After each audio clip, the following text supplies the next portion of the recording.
another episode of Smells Like Identity Hygiene. I am your host, Rosario Mastrogiacomo, and with me today, I have two special guests.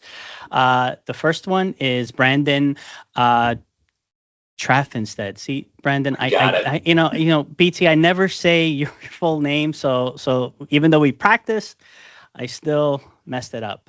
But BT, as he likes to be known as, it is one of the field CTOs at CyberArk. Welcome, BT. And happy to be here. The second special guest, and the only way that I could get BT to join is by inviting our very own K-Bucks or Kristen Buckley. Kristen, hello.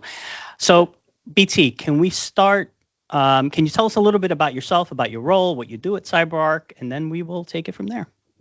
Yeah, for sure. So again, Rosie, happy to be here. Thanks for the invite. And listen, well done on the last name. I didn't get it right until I was 10. So the fact that you got it right so quickly is absolutely incredible. But yeah, my name is Brandon, or BT. Believe it or not, it's a nickname that CyberArk gave me outside of work. I'm just Brandon, so whatever is fine. But yeah, as you said, I'm one of the field CTOs at CyberArk. So my group focuses on anything and everything to do with CyberArk's own technical strategy. Part of that is being able to join you, talk about cool stuff.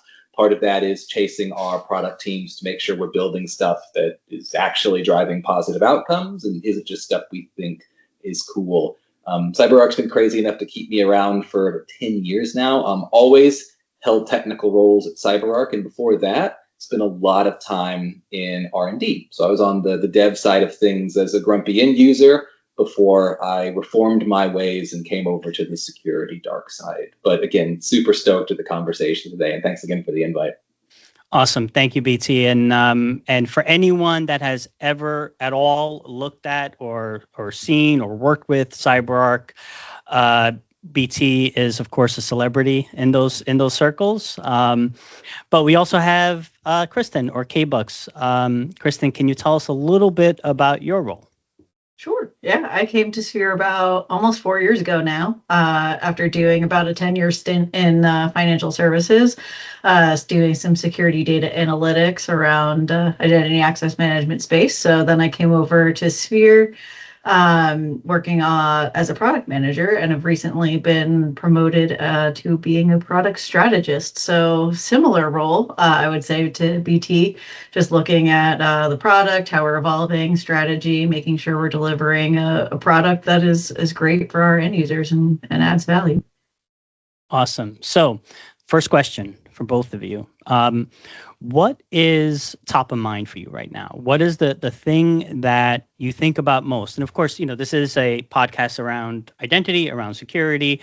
We don't have to limit the discussion to that, of course. But I'd like to hear from both of you. What is the one thing that you think about a lot in the last, let's say 6 months? So I'm going to be a little scandalous here and say mashed potatoes. On my mind, not just because it's after lunchtime, but the reason I say mashed potatoes is when we look at the broad scope of identity, there are two things that I find myself talking about more often than not, and that is consistency and coverage. How we can take the controls we know maybe that apply to human identities and consistently apply those to machine identities in a way that doesn't make a whole bunch of applications break or a whole bunch of developers grumpy. Same is true for coverage, right? As identity continues to, marketing word, proliferates, we now have to look at making sure those controls can expand, making sure that, of course, hygiene is set. So yeah, consistency and coverage. And the reason why it invokes mashed potatoes is because think of a big old bowl of mashed potatoes, right? You got the consistency of them taters, and you also have the coverage because you want the bowl to and I apologize for that. I put it into your brains. So sorry. Sorry. Now, do you do both the sour cream and the butter for the? Oh, I guess that's a baked potato, not mashed potatoes. Mashed potato is more just like gravy. Gravy or no gravy in the mashed potato? Oh, no gravy for me. I'm actually okay. I'm okay with a little dollop of sour cream on top of mashed potatoes. But you gotta put cheese in there, like cheesy mashed potatoes. The way to go. Okay. All right. That was the right answer. That was a test. I was going to stop the whole show if you didn't say that. So Kristen, what is top of mind for you? So actually some similar points in there. I was thinking a lot about AI and where things are going and also who's responsible. So interestingly enough, just the other day, Saturday morning, I woke up thinking about this, about AI and how identities are evolving in industry, especially, and how quickly those different pieces of what makes up a human in a company and what do they touch, what do they do. And I kind of started thinking about the user journey when you get onboarded into a company, and what do you get right away, what do you have access to, what do you have control over, and how does that evolve over the years. And now with AI, how that will continue to evolve and how people will play a role in that, and what new identities we might see to form over the next couple of years, and how that's going to impact everything, but also how things are going to stay the same at the same time, because at the end of the day, none of this happens if you don't have humans at a company and then they're the ones who are initiating these processes, and the AI agents or bots or LLMs, all of that's getting brought into the company because the human says we need to do this thing for our customer, right? So it's interesting how the space is going to evolve a lot, but at the end of the day, the buck still stops with the user, and they need to be responsible for what those things are doing. And I think what's going to change is not necessarily some of the methodology behind how we need to handle those things. It's still going to have to be, at the end of the day, a human saying, yes, should be happening, shouldn't be happening. We need this, we don't need this. But how complicated that's going to get to become over the next couple of years, I think, with AI and everything. Well, yeah, well said. I'll just to add one quick thing. A lot of conversations that I have these days either go in one of two directions as it relates to AI. The first direction is, oh my God, I'm so tired of hearing about it. I went to RSA, I got AI thrown at me like all over the place. So please stop, or please have a conversation that's productive about it. And the opposite side is, oh no, I'm into this. Like, I'm concerned that not necessarily AI enriched attackers, but I'm concerned that I'm not extending the right level of controls to these now burgeoning AI identities. AI identities? I feel like we just made a t-shirt, AI identities there. So I say that because one of the things I think a lot of folks tend to forget about is the things that make artificial intelligence beautiful, the volume, the velocity, the variety of now information that can be pulled in, are also the things that carve out a very good spot for humans. Like, LLMs are fantastic at taking a whole bunch of unstructured stuff and applying some structure to it.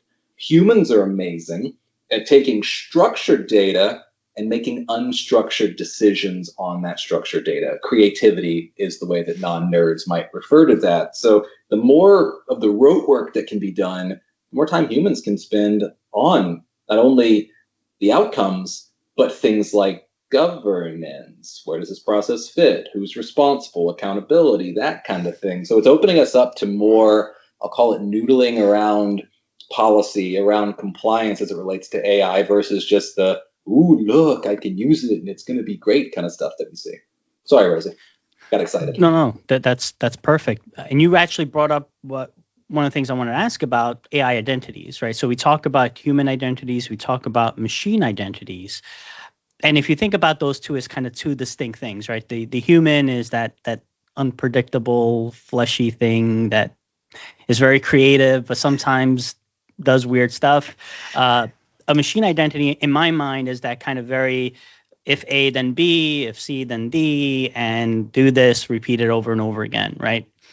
Now, you take the AI identity, and does it fit is it a machine identity? I propose it's not, right? Because a machine identity, you could almost argue it's the application, it's the script that might be using that access to do something. Whereas, an AI identity, an LLM-driven AI identity or an AI agent where it has the ability to make changes, it is reasoning, it is learning, sometimes unpredictable, right? Sometimes hallucinates. Do we need a whole new category of identity for AI, specifically AI agents? Right now we think about two, human and non-human. Do we need human, non-human, and AI as three distinct categories? So I would put the modern agentic AI identity right in the middle. So it's like the ultimate combination of human identity and the unpredictability that we get with human identity, as well as some of the limitations that we find around machine identities. And I'll give you one specific example. You can walk up to a human in an organization and say, I don't know, Bill, prove to me who you are. And Bill can say, all right, here's my little ID. I'm Bill. You can ask Bill to do things like strong authentication, right? Do a little like mobile push kind of thing. If Bill is suffering because you have invoked poor security, Bill can find you and light your desk on fire. Like Bill can let you know that bad things are happening. When you look at a more traditional machine identity or maybe more traditional AI models, they can't tell you they're broken.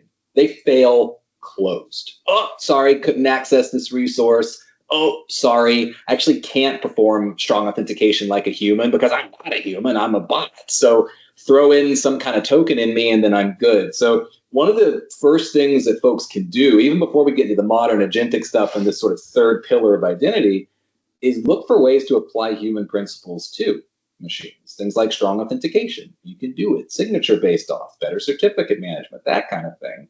But when you have the new agentic model, yeah, that's true. But sometimes AI agents play more like humans or operate hand in hand with humans. They don't necessarily have the same, I'll call it limitations of a machine from a scaling perspective, but still need access to resources, still need least privilege, still need all the other stuff too. So long rambly story short, that's me agreeing with you that there's a third bucket where the AI with agency tends to fall.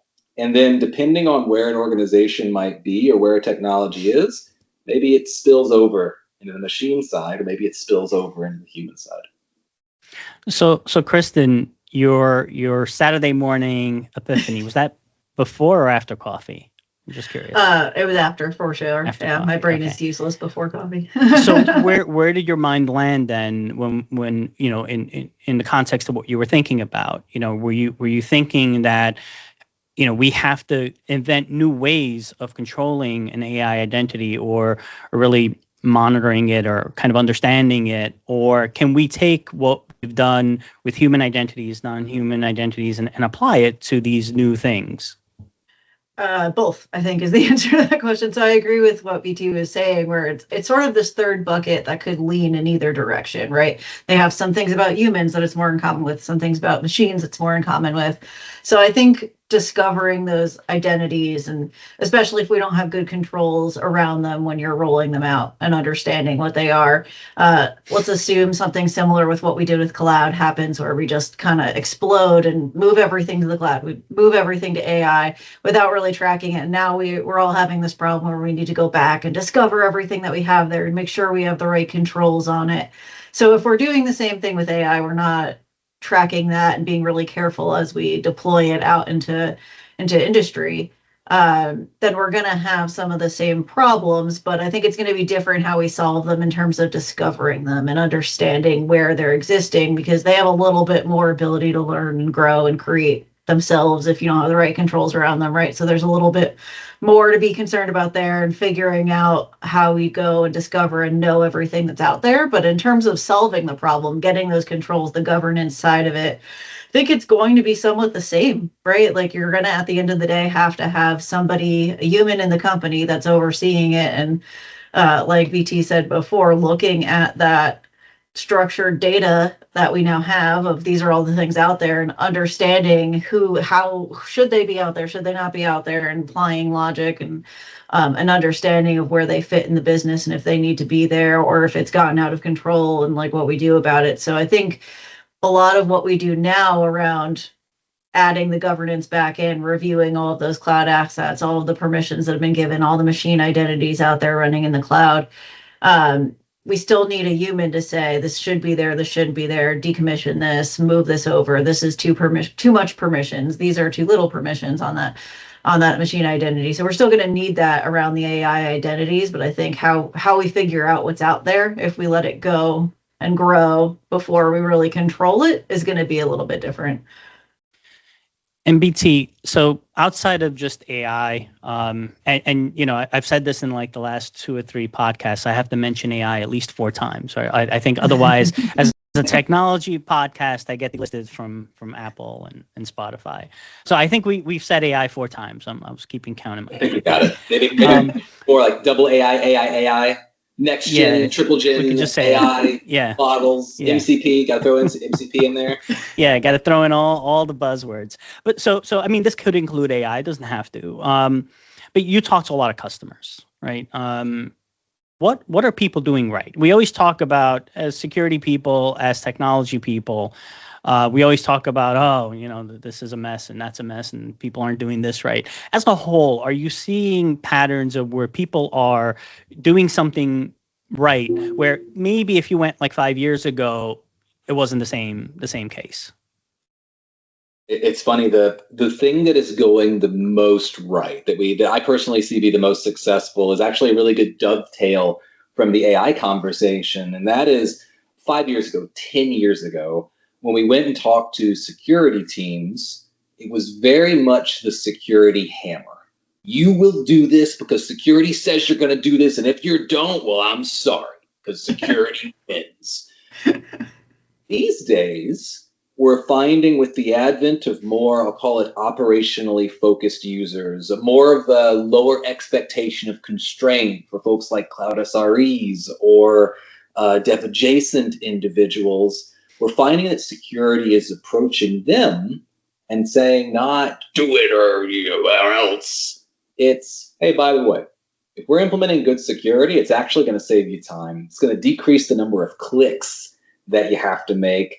And by the way, if you go through this, we're going to recognize you, whether that's, buy the developer team ice cream because they onboarded into a new security program, or respond with more than just a thank you to folks who are reporting phishing emails. Like, the human element and adoption of security controls is becoming more at the forefront of organizations we see. And we saw it a lot, by the way, with orgs that were developer focused, right? Software vendors, that kind of thing. These days, we're seeing it more from actively or traditionally regulated organizations too, from your energy to your finance to your retail. Like, folks are taking a more human focused bend on what used to be find the best technology and throw technology at it, and it's my way or the highway kind of approach. So folks are becoming more human about providing operational and adoption benefits to security versus just bringing the hammer down. Super cool to see. Yeah, it used to be a time where, it seemed like financial services in that market is where you saw a lot of security spend, a lot of focus on kind of, I wouldn't say the bleeding edge, but definitely the newer technology. And then when you looked at things like retail and hospitals, they might be a little bit behind. Whereas now I know that, and Kristen, you also talk to customers all the time. That gap is closing, and I would argue in some instances it's closed, right? I can't tell you, probably in the last 20 customers that I talked with, Kristen, you keep me honest with your conversations. I think the majority were not financial services, right? It was things like retail, things like hospitals, where in the past it was, they probably don't have the money to spend, and they don't have the level of sophistication as financial because they're just throwing so much money at the problem. Whereas now you're seeing it, right? There's been this recent string of attacks of retail stores, right? And retail companies. Same thing with hospitals, right? You look at some of the breaches that happened in the last 24 months. But it does seem like everyone has this common problem. So I think, Kristen, if you think about that, right, if we think about all the different industries and the problems, is there a common identity problem? Or do we have to think about silos of, well, finance needs this, healthcare needs that, retail needs that, or is it all the same common problem across all the industries? What do you think? I think for my discussions, everybody's in the same giant boat that we're all rowing, right? So everybody, no matter what industry, everyone's infrastructure was built the same, right? Everybody's kind of experienced the same journey.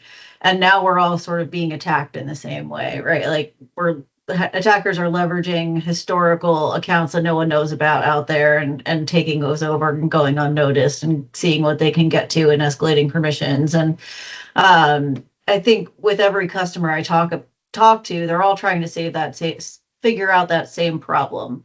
What do I have and how do I protect it, right? Like that's always the question, and how you go about that, there's a million answers to that, right? And that's something that Sphere is trying to help with, CyberArk's trying to help with, right? We all have the same common goal to help customers get to that point where they know everything and they're securing it. And but yeah, I do think it's kind of the same for everyone. It doesn't matter if your company sells shoes or if you're selling financial service offerings, or if you're selling hammers in Home Depot, right? Like everybody's kind of got the same problem that they're trying to protect their customers and protect their organizations. And just it's so huge. Everybody's infrastructure is so large. It's so hard to know everything that's out there and to make sure you're protecting it. So I think they all have come to us with that same problem. And one of the things that shifts, to your point, is what's at stake. Like if you're working with, retail or a financial services organization, right, there is a lot at stake, right? We're talking about dollars, cents, insert local currency here. But when we're talking about healthcare, manufacturing, energy, and critical infrastructure, it's not just money. It's not just data that we're dealing with. We're dealing with the sanctity of human life. And if we mess up because of a security compromise, it could actually lead to human harm. So I'm seeing personally a lot more push of not just modernization, but visibility and coverage in these organizations that aren't just looking at the bottom line. They're looking at the safety of their patients, their employees. But the big sort of center pillar of everything that hasn't shifted is that the number one thing that impacts organizations top to bottom is identity and the potential of or aftermath of identity-related compromise. Every year, CyberArk does what we call the Identity Security Landscape Report. We're on like number 5 or 6. I've lost track now, but we just put one out where we talked to 2,600 companies across 20 different countries, and we asked them, have you experienced some identity-related incident this year? 100% of them, all 2,600 said, yep, it happened. I mean, ranging from phishing to credential theft to, insecure privilege elevation, like 100% of them said, yeah, it happened.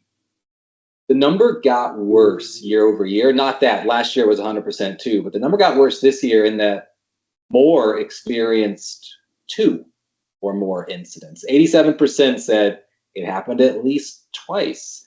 Now, I'm not a mathematician. I'm actually not really good at much of anything these days, but what I can see is that there's a pattern there. So I imagine next year, well, hopefully we don't see more, but if the pattern sticks, we will. So, Kristen, to your point, it's a common theme. Like, how do I actually find the identities that are going to be compromised? How do I put controls in place that don't make it suck? And how do I ensure that I'm going back to the business and saying, we actually did reduce risk based on the proprietary blend of herbs and spices solutions mix we're using. Now, please give us more funding so we can keep rolling this kind of stuff out. So another kind of commonality there is the need to prove that good actually happened, not just you deployed a couple of really cool solutions and somehow it works. Well, so if you take the approach of the bad guy, right? If I'm an attacker and I want to attack this organization, regardless of what the organization is, it could be, Fortune 5 financial organization, or it could be, maybe not a mom and pop shop, but regardless, the way people work today, why would I attack the perimeter? Like, why would I attack the firewall? The firewall, yeah, okay, great. I attack the firewall, I'm inside the network, but that only gives me a small portion of where this data lives for this organization now, right? The modern organization has a mix of SaaS applications and cloud, and yes, still a lot of stuff on-prem. But if I attack the identity, I get it all, right? If I compromise that identity and I get access to that identity's credentials, potentially I can ultimately get access to the SaaS applications, to the cloud tenants, to the on-prem stuff, right? So if I attack, I mean, it makes sense, right? Why attack, a physical piece of hardware that'll give you a subset versus, that ability to potentially compromise the entire organization or a lot more, right? And get access to a lot more. It's cool, right? Like you can throw out your offensive security toolkit and just go crazy on it, but the reality is that the lowest common denominator in every environment, every network, every deployment is us. These I think what you called earlier, flesh bags, fleshy, biomechanical flesh bags, fleshy bags of yeah, I forget what I said. We'll have to roll it back. I'll have to play. It's Occam's razor. It's the shortest path. Like, okay, yeah, you can do a bunch of backflips and gain access to cyber physical systems or traditional network, or you can just hit a human identity or even a machine one that now has access to more services than ever. And you don't need to leave an endpoint. You don't need to leave a browser session. You can get it all done right there. I'm not trying to doom and gloom it, but yeah, we're the lowest common denominator, and we have been, well, ever since this whole technology thing started happening.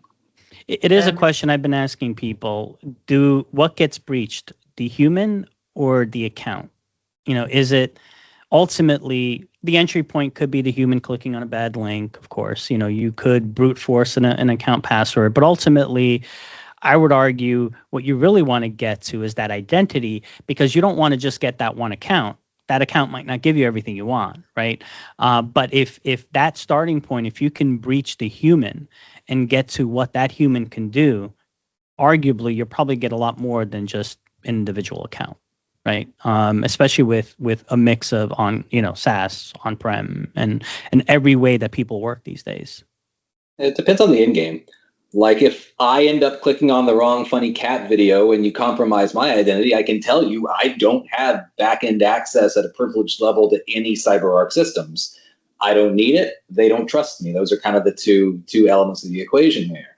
What I do have access to is our CRM. Like I can see every transaction that has ever happened between our customers and CyberArk. Now, will it mean the end of the organization if I get compromised like this? Hopefully not. Our security team's really good, but it could significantly harm the relationships that we've built. So if that is the end goal, to harm relationships and disrupt the business, that's it. The human works. If the end goal is to establish persistence, continue moving laterally, that's where I personally see a tick over into beginning to focus on built-ins, on non-human or machine identities. So again, if all we need to do is slow down the business or potentially gain privileged access into something like a cloud environment or a SaaS app, one-stop shop at the human, baby. Not even the old school way, like just target one of our privileged workforce, but there's a tick over that lets us do more damage, do things like invoke full network takeover and the like. When we start to look at machines, which typically are left to last in programs, have static credentials or using tokens or using crusty certificates. So Rosie, that's where I kind of see the pendulum swing, I guess, if we're talking about little scale, big consequences to bigger scale, bigger consequences. Interesting. Cool. Would you argue too that that's ultimately just compromising the right human as opposed to so just pick your target based on who is in the place where you can get the most access? Because if you then compromise a network, somebody who works in the networks team, you might be able to get access just with their main account to documentation on how the network is built out and then be able to sort of scale up from there. Cast the net wide. Going back to AI, at the very core of it, really, really helps us uplift A/B testing on attacks and things like phishing and spear phishing, that kind of thing. So yeah, why target a single identity when you can start casting that net wider and wider with the assistance of even traditional AI out there? Yeah, I did 3 more times to make sure that the AI word has AI. I think we got it. You're spot on. Right, we find the right identity, or just find a whole bunch of identities and see which one is going to take us the farthest. My favorite these days is the developer identity. Not just because I used to be one, but because typically those are the ones that may yell the most when security controls are being implemented. So most of the time, they're the ones who have local admin rights longer than everybody else. They're the ones who, even with their federated access, have access to super critical, even proprietary data. And they're the ones that we simply cannot afford to slow down. So if I were on threat actor side these days, you better believe I'd be targeting those overworked developers out there. Well, so we love developers, but we all know developers are inherently lazy. In fact, it's one of the things that makes them really good developers. But it's true, right? I prefer efficient. I was just going to say that too. I was like, I believe that's just called efficient. Developers are inherently efficient, right? And that efficiency sometimes means that they take shortcuts to be more efficient. We've seen developers. Optimization, yes, the optimization shortcuts.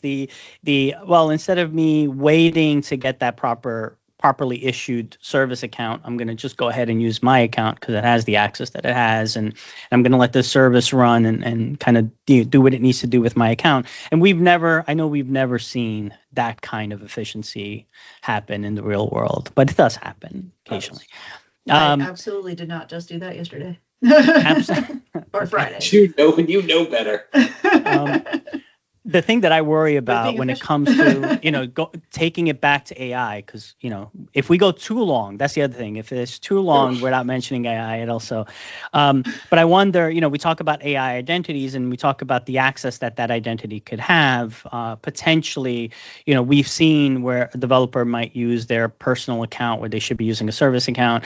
Well, what if they stand up an AI agent and have that AI agent use their account instead of a properly sanctioned account, and that AI agent has the ability to create additional agents and grant access because it's an overly privileged account. And I wonder if the next big attacks that we're going to see is where someone is able to compromise an AI agent, possibly through the account that was used that was not a proper account, a properly controlled account, a properly managed account. And then with that access, essentially train the agent to do really bad things over a long period of time, a little bit at a time, where it's not noticed, but you're slowly extracting data or extracting money from that organization in illicit ways. It's like the plot of Superman 3, which also became the plot of Office Space, right? Just take little bits. But no, it's exactly. It's something that I expected to see more of from a concern perspective. Like, not even getting into agentic AI, but just the fact that chances are any number of our organizations are leveraging AI augmented security solutions. And admittedly, like as a vendor, if we're not implementing some sort of machine intelligence, for every month we don't, we end up being 12 months behind our competitors. So we have to do it. But now you've got all these security tools that have modeling built in. If I'm playing the long game as a threat actor, why not attack the models? Rosie, to your point, if I can make bad look good, we can take advantage of the false sense of security that the utilization of AI-enriched solutions can give us. So I'm hearing it from time to time. Hey, like, how are you securing your models? What compensating controls do we have around security tools that use modeling in terms of having those attacked? But it's a risk, right? Anytime we have data and the potential manipulation of data that's used to feed some sort of practice, we have to now become custodians of the security of said data. Agentic AI just increases the scale and scope of that significantly. But yeah, it's a challenge that, again, I don't hear brought up as much as I expected to hear it brought up in 25. Another thing I just heard about for the first time yesterday, actually, I was listening to another podcast, and I'm hearing that there are now starting to be products out there that you can buy that are like AI personal friends, right? Like, it's a little thing that you're wearing. It's a token that's like an AI that's always listening. And I'm just thinking out loud as we're talking now that how terrifying is that it's always listening to what you're talking about? People aren't necessarily going to be thinking about that. And I mean, I know we have that with our phones already and, big brother Google, but especially with this, like the point of it is to be listening so you can be talking to it and it can give you feedback and advice and you can be friends with it. But what if something like that is compromised and that person knows, whoever compromises that data not only knows your thoughts, feelings, emotions, how you approach problems, what your day-to-day is, then they can sort of reverse engineer how you think and then maybe can attack. If you are a steward of data, that's like one beautiful way in, and then it can be feeding to you feedback. You might be using it as like a friend to talk to, bounce ideas off of it. It can feed you information back, and you could unintentionally taint data that you're using to feed another LLM. It sort of like spins at my mind out of control a little bit, but it's a little scary. And I agree with you, BT. I'm shocked we're not hearing more people talking about how terrifying that is. I hadn't thought of like the AI pendants like that. Like I thought, okay, like there's privacy concerns, right? Because like if you've got your phone, right, typically it's confined onto your person, it's in your pocket, something like that. It's not actively interacting. But right. This now also creates a concentric circle around those who are relatively close to you, kind of like the smart home kind of conundrum. So you are now having those around you assume the risk.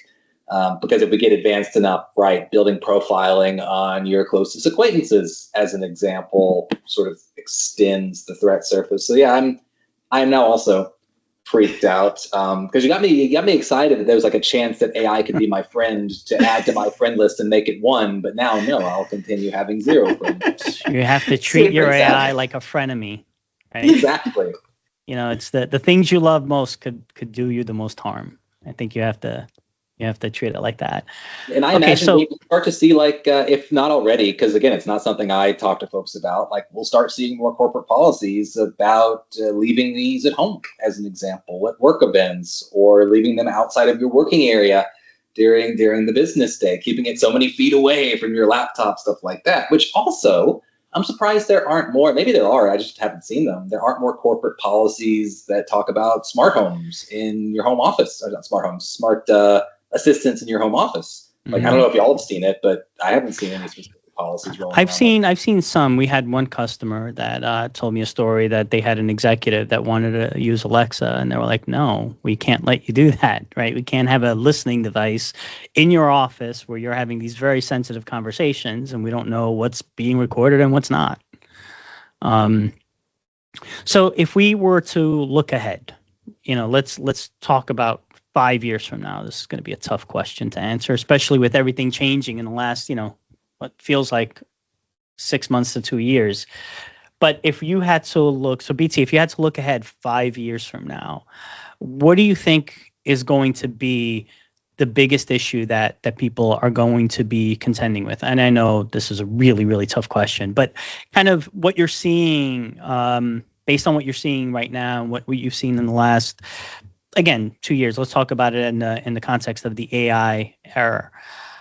What do you think we're going to be grappling with 5 years from now? So in 5 years, we will have finally implemented smell-based authentication. So no more, eye-based biometrics, no more pushes, right? Just pheromone-based. So if you're there, you're logged in. It'll be the future. It'll be incredible. Just kidding.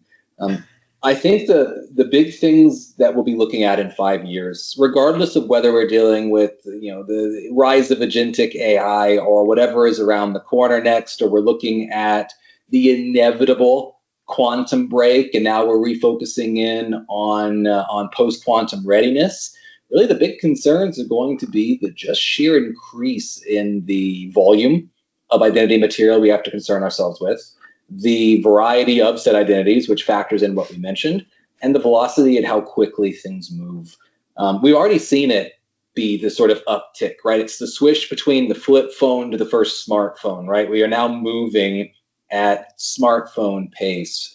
That will exponentially increase. So we're living in, as our CEO Matt calls it, an exponential era. Like, for every moment that we don't act on the existing set of identities or problems, we can expect it to compound in 3, 6, 9 months, and that to keep sort of rolling down. So we're kind of at the base of the mountain, and we see this large sort of snowball continuing to grow and expand as it comes down that mountain. So yeah, as I said earlier, really those 3 alliterative V's: more identities, quicker speed, and just more variety than we've ever seen before. Kristen, what about you? What do you think? Well, I'm just thinking about a conversation that I had related to BT's joke. I was just talking about how come we never did come out with smell-o-vision. Here, I don't know that I want it, but it should be here. And then I kind of got myself distracted on that, thinking about that again. But there's a lot of negatives there too. Got it. The more I thought about it, the scarier it became. But yeah, I think BT, you're kind of nail on head with the rate of the way technology is going, and then thinking about the capability of AI to then produce more AI or more accounts, and they can be able to double and triple that at a machine rate. So it's not even a human having to open up and type in a new username and password and like create that account. They can just do it. Decision, quick, go. So I think that's a great point. We're going to be met with this just mound of growing identity issues, and how do you get on top of that? How do you find all of those things? How do you even know it's there when you're creating it so quickly? And I'm assuming that these AIs aren't maybe not keeping an inventory. You can just go ask, maybe they will. I don't know. Maybe that's the answer. You go to the AI bot and say, hey, can you give me an inventory of everything you've created? And it knows. I don't know if it'll be that easy. We can all dream. But yeah, I think it's just kind of understanding, keeping on top of that velocity, and then understanding how to get a hold of it, bring it back down, and kind of get some control over it. But it's going to be a big challenge. True facts. And I think the hotness is, right, we're talking about kind of the risk, but at the same time, the tooling that we have will continue to become better. So what it comes back to that everyone can act on is start automating the poop out of everything. Like if today in whatever you use, you have manual processes, maybe you rely on someone to fill out a form to register a new identity, whether it's human, whether it's a machine identity, whether it's AI, like start automating. The more you do now, the less you'll have to do in this sort of exponential phase down the line. And I can say with great confidence that, I mean, if you're a CyberArk customer, if you're a Sphere customer, great, automation is there. But every single security solution out there has some mechanism to help you automate. Start using that to sort of get yourself ready for all of these sort of increases in scope, increases in speed, that kind of thing. Like start the automation process now if you haven't. And by the way, if you don't have a really good relationship with your infrastructure ops teams or your DevOps teams, as an example, this is one area that you can learn a lot from them on, because to our points earlier, they're efficient. They want to build in the automation, and these principles can be copy pasted into your security or identity programs too. So you can learn from them just as much as they can learn from you in terms of good best practices, policy, that kind of thing. That's really true. I think it's really important as things grow that everyone in the organization is aware of security and on team security, right? Not just feeling like, because even Bob in marketing, right, who's got to like now do this whole MFA thing to log in, just can't be bothered. So annoying. I hate security. If even somebody who doesn't sort of traditionally sound like an IT person who needs to, or a developer who needs to be coding around security, if everyone's aware of that and is invested in like the stakes that you were talking about earlier, if you work for a medical device company, even Bob in marketing needs to be excited and embracing security to make sure that he's protecting the people they're servicing, right? So the stakes are there for these different companies, even if you're not in a role that you would naturally think you'd have something to do with it. So getting all of those people on board with security and making it something that everybody's sort of working together to achieve, instead of this big bad another thing I have to do to like start my day and do my job. Like if we can pivot that conversation, I think that'll help a lot as well. And to your point, making those relationships and understanding and starting to get that the theme or like the sort of the way we look at and talk about security in companies, changing that so it's more of a something everybody wants to work together to achieve than something that's sort of holding people back, and getting them to understand that, hey, if we all do this, we're protecting our customers, we're protecting our business, we're protecting everything that we're working towards, and we're also, it can help us be more efficient now. It doesn't necessarily mean it's a now pain in the butt thing you have to do and another thing you're going to have to do before you can do your job. So kind of changing that conversation, I think, is big too. Awesome. So we've reached the part of the podcast where we move away from asking all these serious questions and all these kind of questions about the current state of security, and we ask a fun question. So these questions have been fun. What are you talking about?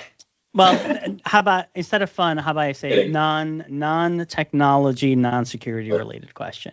I have a slight deviation. Well, I have one question for you, BT, and the question for you, K-Bucks, is a little bit different, but kind of in the same theme. So, BT, if you had to drive just one car for the rest of your life, what car would it be?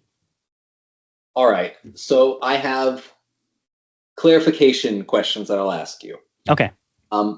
Will this car just come with all of the issues that exist? Like, will it, if it breaks down a lot, it's known to break down a lot, will it continue being like that? Or will I have like the perfect state of, this is a car I've got, maintenance free, running as well as it did the first day I bought it, kind of a thing? I feel like I could see exactly where you're going with this question. How about this? The car, you have to stay with the same make, model, and year, but you could replace it yearly.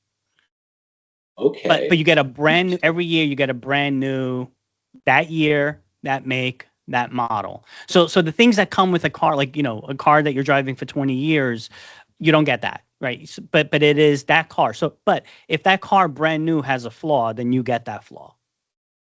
Okay. All right. I have my answer. Okay. And it was a difficult one, but 1980 280ZX Datsun, black gold, so lavishly appointed, there are virtually no options. Like that's the one with the Top Gun soundtrack in the cassette player. Like, so if I get all that over and over again, mints, I'm set.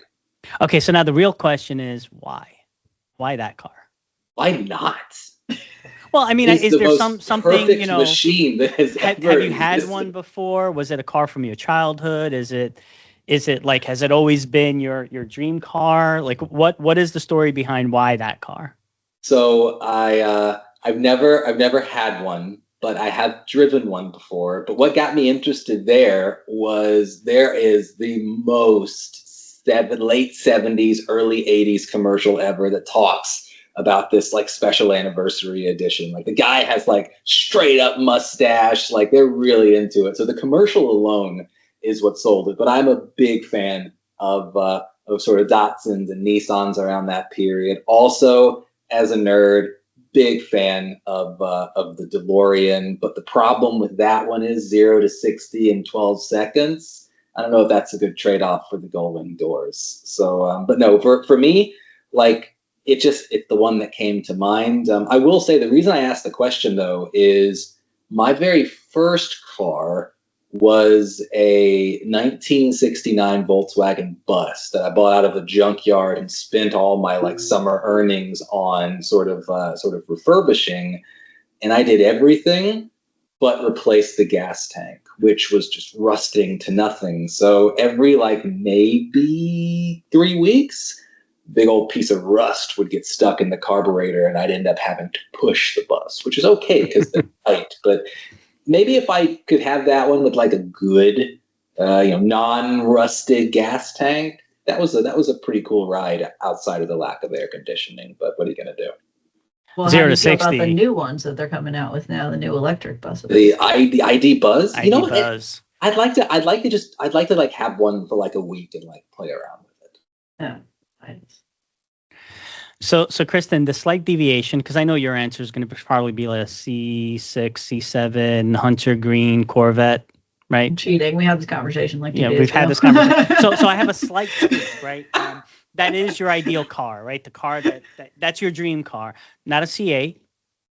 Yeah, I mean, we could have that argument. C6, when that came out, that just spoke to me. I don't know. All right, so let's say right now, I can give you the keys to a Hunter Green C6, 0 miles, brand new, and every year you get that same exact car. Is it a convertible?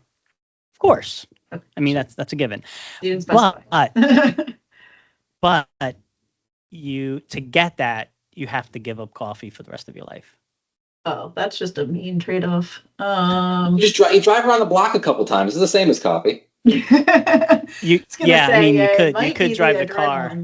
I might have to. Well, okay. Here's one. Oh, and wait, you can't replace it with tea or matcha. No. Or caffeine pills. Experience. You can't replace it with caffeine pills. It's like no coffee and no caffeine. Nope. You have to give Can up I work from my car? I guess is the next question. Sure. Then I think I would do it. Oh, so you would give up coffee for the Corvette? Well, I'm getting all of my energy from the car then. Yeah. Interesting. So for me, it would be a 911 Turbo S. I figure it's the right mix of sports car, and I know, Kristen, you and I have had the conversation, the debate about if it's a reliable car, a real sports car. But I figure a 911 Turbo S, it's got the right amount of sportiness, speed, and kind of everyday drivability. Yeah. Right. And that's why I think I would. The backseat situation. Yeah, the backseat situation from someone who has driven in the backseat of that car. Yeah, true. It would not be convenient, but I would really enjoy that inconvenience almost every day. Well, then I can't remember. Was there a stipulation that you could have no other car, like no secondary? No. Well, yeah, I guess I really didn't think it through. You could have a second car, but you can't drive it. You could only drive that car. So I guess you could have someone else follow you in the bigger car, in the minivan, to bring all the people and all the stuff, I guess. But yeah, the idea would be that this is the last car you will ever drive for your life. So yeah, I think and I'm not even that much of a Porsche guy. I just figure it's Yeah, I'm a little surprised by that answer. Well, I'm thinking the real answer would be the Ferrari Scuderia, but then that's not a daily driver. It's not comfortable. It's that's the kind of car that you have as a second or third car. But if it's your only car, right, you do have to pick something a little more practical. I mean, I would argue that the C6. I was going to say, now that you're saying this, maybe I would need the E-Ray for the all-wheel drive for skiing. Yeah. And the roof rack for the skis, right? There you go. I'm surprised that none of us came up with just like some like random thing, like an ice cream truck that's like kitted out or something like that. Like I feel like we took off the shelf options, and maybe there was another path here that we could have gone down. Dream bigger is what you're saying. Dream bigger. Think outside the box, maybe. Now that you've got me thinking about it, like I'm gonna have to replay this in my head. How about an electric powered school bus that does 0 to 60 in like 3 seconds, where you get the speed, you get the convenience, you probably flip it over. I was gonna say, be too worried about flipping it. Yeah. But you get one next year, so all you have to do is survive. But see, and the thing is, sorry. All right, you go ahead. I have another question to ask y'all too, since we're asking fun questions. I got a good one. So the reason I came up with this question is because I sent you the video of the new ZR1 K-Bucks, right? And the car it's 1,069 horsepower, and you can't drive that car fast. I will, if I ever own that car, that will be where I die, right? Because I mean, you could appreciate it, you could respect it, you got to take it easy, but then, the music's blasting, it's nice out, you're feeling confident, you hit the gas, you spin that thing out, and you're dead. And that is exactly, if I ever owned that car, mark my words, that is how I will die, because I will kill myself in that road car. and the right song. You're not wrong. And that's why you have to think. And now, not to say that you know the 911 Turbo S can't do the same thing. You know, there's a strong possibility that that'll kill me too. But I think there's less chance than the ZR1. I think you can trust yourself more. I think a little bit. Yeah. Yeah. But what was your question, BT? I got asked an amazing hypothetical question, and I apologize because I put thought into it, but I'll ask the two of you.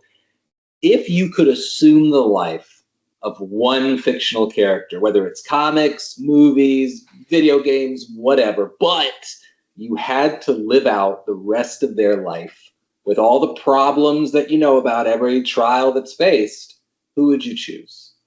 Yeah, I feel like that's going to need some thought. maybe on the next podcast, y'all can share with me, assuming that you invite me back. That would be awesome if it were true. But absolutely. But the first place that my mind went was Batman. But then when you continued, I was like, oh, but dead parents, right? Yeah. And that trauma, that childhood trauma. Then the Spider-Man, again, trauma, right? Batman was my original first choice as well, until I came up with what I believe is the perfect choice. Oh, well, now you got to tell us. We can't end the podcast without you telling us your choice. Yeah, I feel like yours is going to be the Big Bang, though. I will throw out my gut was some sort of like TV hero, cop detective bucket. Okay. I feel like I would go that route because I feel like the trauma just adds interest or like character, you know. Nice. So you just become a really interesting human who's seen things and is still doing good in the world. So that would be my gut. Plus, I like the mystery. You ever notice in those TV detectives, they always have like really, really awesome cars and houses.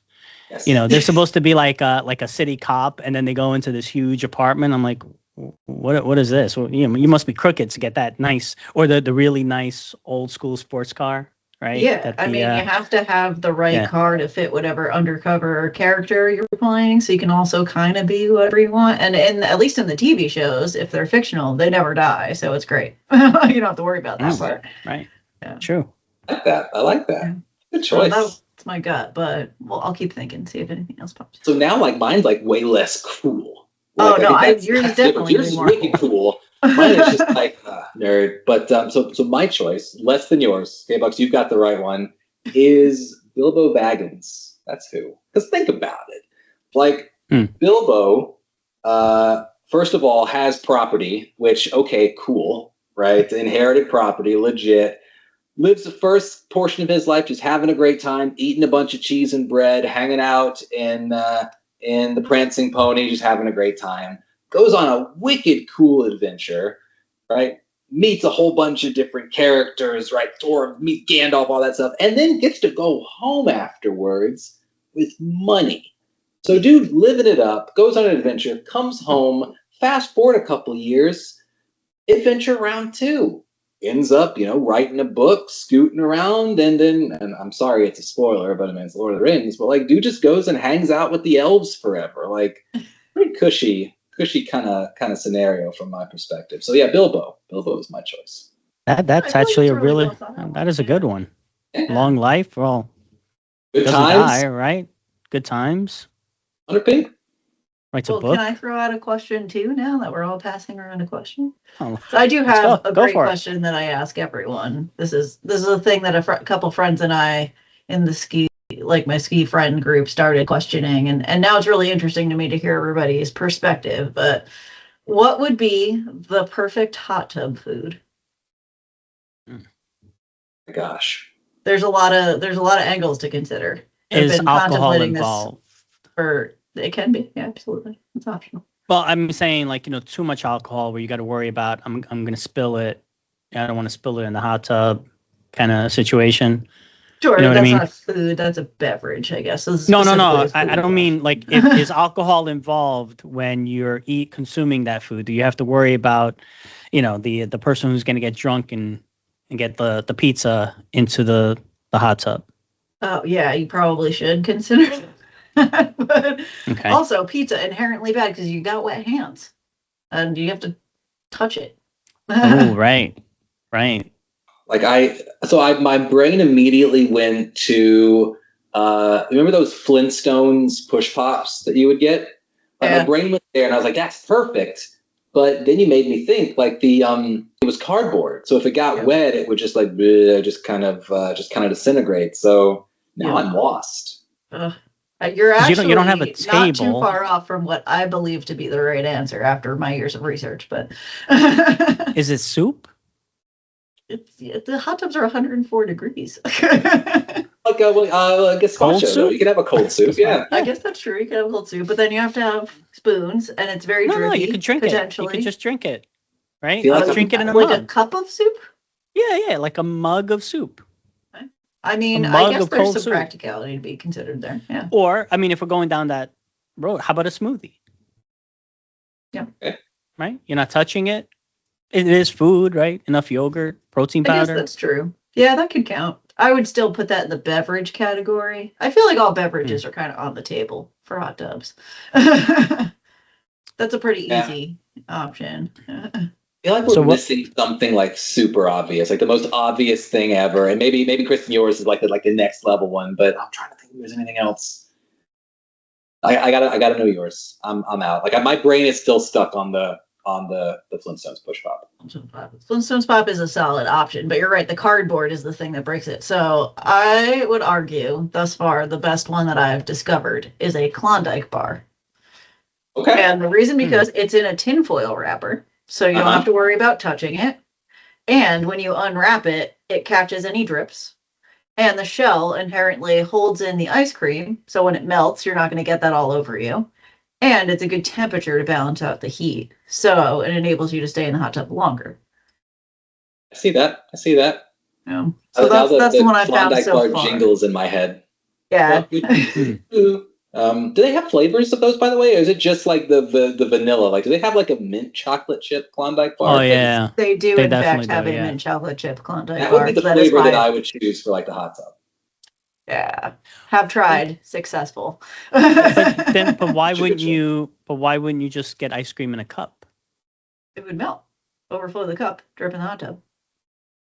Oh, but you're holding the cup the same as you're holding the ice cream. Is it the chocolate shell that's you'd also have to bring melting? Like a spoon into the hot tub and like you also need a spoon. But yeah, I mean, have you ever just gotten a cup of ice cream and then walked somewhere in the summer? It melts and it overflows the cup.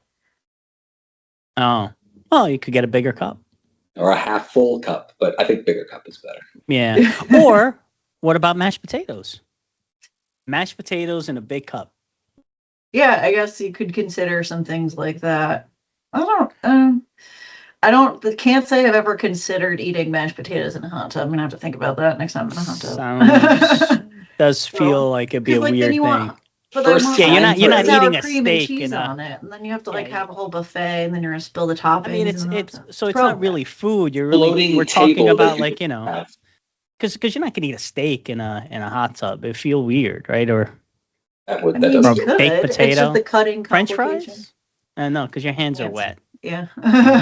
Touching it is problematic. And also anything you have to stab with a toothpick I thought about for a while, but those things fall off the toothpick. Mm-hmm. Anyway, if you come up with anything ingenious, let me know. But yeah, the paper cup is the problem though. It's like you have to come up with like a metal cup or something. Yeah. I gotta say, you've given me a lot to think about.